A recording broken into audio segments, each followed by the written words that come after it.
As the push for devolution and amendment of the 1999 Constitution gathers pace, the pressure on members of National Assembly to hearken to the demands of their constituents has never been more stringent. However, Nigerian legislators have often been criticized for acting as a rubber stamp of the executive arm of government and ignoring their role as critical pillars in the entrenchment of democratic governance in the country. As enablers of draconian executive orders and actions, concerns abound that lawmakers at both state and federal levels have lost the moral compass to represent the people that elected them to office. A bigger concern is the penchant for parliamentarians to legislate on bills that do not serve the wider good, but empower the executive to circumvent the rights of the people. However, the Nigerian Senate says there are no plans to stifle press freedom following proposed amendments to 2 media bills, which are currently being considered. Senate spokesman Ajibola Bashiru said the move should not be misconstrued. Arise correspondent Abel Ejikeme reports. There is a growing fear in Nigeria that the government is determined to control the media, the civic space, and undermine the rights of citizens. Many say the ban on Twitter is one way of doing this. Now, Parliament is considering amendments to 2 media bills, but the Senate spokesman says the move should not be mistaken as plans to end free press. The media cannot be gagged in Nigeria. You see, the fact that you regulate certain untoward activities does not mean you are gagging the media. You have one of the most liberalized media industry in Nigeria, private radio stations, private television stations, news online. But at the same time, there is always been the tension between right to freedom of expression and, of course, the untoward activity that extreme use, particularly false information, can render on society. So regulating in order to take away unsavory attitude would not mean the media is being gagged. Media cannot be gagged anywhere in the world. Politicians are being warned against using media aids as tools to attack journalism. The middle class shouldn't turn media aids to attack those that are let loose on others, which may not be in sync with their point of view or even of different political inclinations. Thus, as media aids, your image had been denigrated considerably, especially in this age of online media, where the smartphone has made all commerce media gurus. There have long been calls for people to behave in a responsible manner with what they publish online as well as in print, and to avoid the spread of fake news. We cannot just say because in the spirit of democracy, in the spirit of liberty, in the spirit of freedom of expression, you can say anything at will, without control, without regulation. There must be self-regulation. There must be self-control. Scientifically, the beauty of serious academic work is the extent to which you are able to defend your position. Where you could not defend your position, you fail. Either as PhD student or you wouldn't go, because it must be logical, it must be scientific, it must be backed with facts. So the same thing applies in democracy. Where we speak, we must speak with facts. Some may now be satisfied lawmakers have no intention of gagging the media. But if new bills are introduced that infringe on journalists or citizens' rights, it won't take long for public opinion to move on. Abel Ejikeme, Arise News. Here to discuss the role of the National Institute for Legislative and Democratic Studies in strengthening legislative and democratic governance, at a time Nigerian media practitioners have expressed opposition to the amendment to the Nigerian Press Council Act, is the Director General of the institution, Professor Abubakar Sulaiman. Welcome to the show, Professor Sulaiman. Good morning. Yeah, good morning. Honorable Minister, it's good to see you again after such a long time. Good morning. Good, my Ruben. Good How morning. are you doing? I'm good. Well, but very quickly, let's start with your work with the National Institute for Legislative and Democratic Studies. Many Nigerians have even forgotten that such an agency exists, with a kind of low performance, indecorous, behavior on the part of the National Assembly. What exactly does that agency, what does it do? And how, under your watch, have you been able to make a difference in terms of legislative and democratic studies? Let's start from there for the benefit of our viewers who may never have heard of this particular department. Thank you very much, Ruben, and other member of the crew there. It's a pleasure seeing you again after a long while. The Institute of Legislative and Democratic Studies is an agency under the National Assembly. We should recall that in the last 61 years of Nigerian democracy, we have been facing incessant military intervention in politics. And every time the military struck, the first casualty among the arms of government, in most cases, was the legislature. And as such, because of that incessant military interventions and the fact that there have been victims in terms of abolishing that arm of government, over the years, the kind of maturity, the kind of skill, the kind of experience expected of legislature has not been there. When they struck, they allowed the executive to sway, to stay behind. When they struck, they allowed the judiciary to stay. But the only arm of government that used to go with politics, partisan politics, that used to go with democracy, was the legislature. So the skill, the knowledge, the exposure expected of the legislature. Legislative work is a specialized work. It's not just for anybody. You could be a medical doctor, you could be a lawyer, you could be a PhD holder, you could be a lecturer. When it comes to legislation, you must acquire the knowledge. You must have the experience. And because of this attack on the arm of government over the years, the kind of experience, the kind of skill, the kinds of expertise expected of our parliamentarians has not been there over the years. And as such, in 1999, when democracy came back on board, there was this, intent and perhaps a decision to put in place an agency that will serve as a capacity building development agency that will shape in the skill of the parliamentarians and their support staff, that will expose them to legislative process and procedure, that will serve as a research hub, an intellectual hub, for the parliamentarians in the country. And that was why NILS, as it was then, that is National Institute for Legislative Study, was put in place. Initially, it started as a department under National Assembly, known as Policy Analysis and Research Projects. But by 2011, via the act, the act that set it up, it was transmuted into an agency known as NILS under National Assembly. So essentially, the institute was an institute charged with the mandate of enhancing the capacity of the parliaments in the country, both at the states and at the federal level. And this year marked the 10th years of the institute as an agency under National Assembly. I want to let you know that beside the inductions, beside the role of bill drafting, bill analysis, motion drafting, beside the fact that we even used to run master's program, postgraduate program in collaborations with University of Benin, the institute has done practically well in ensuring that they sharpen the skill of the parliament and the support staff over the years.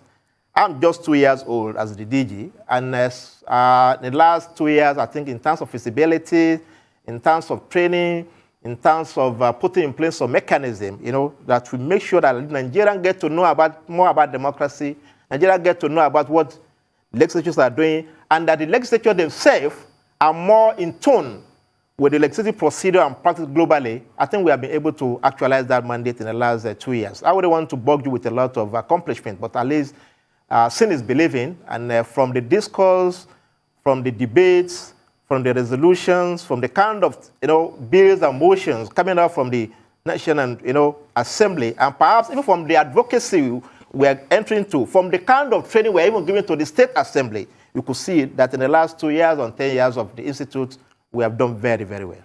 Well, Prof, I think it's quite an achievement that you work for the Jonathan government and you are still working for the Buhari administration. Quite a great recognition for your abilities as a scholar. Tondo. Thank you very much. Over to you. Well, you've just given a glowing review of the Institute, but what is your review of the National Assembly's performance in the last 22 years? And have they been able to shrug off the military hangover? As you quite rightly pointed out, we've become used to that system of government, such that even though we're in a hard-fought and, hard-won democracy, those echoes still exist. Proof of that is this sort of resurgence of Decree 4 in this Nigerian media bill. What is your take on that and the fact that we're now in the 9th National Assembly and such a completely undemocratic piece of legislature could ever be put forward at this time?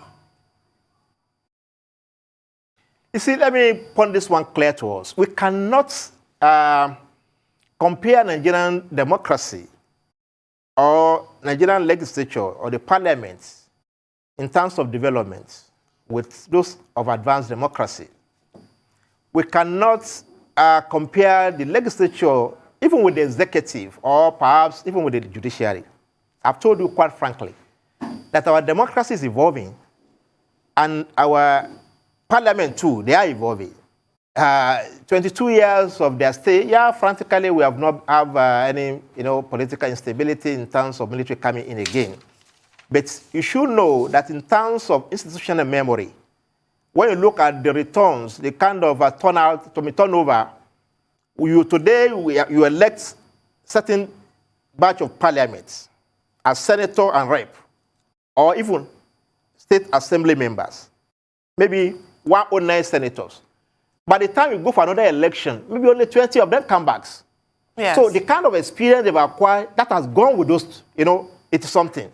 That's so a great point you're making there, Prof. New batches of... That's a great point you're making there, but if I could stop here and we'll take a quick commercial break and we'll come back with more on this conversation. Please stay with us.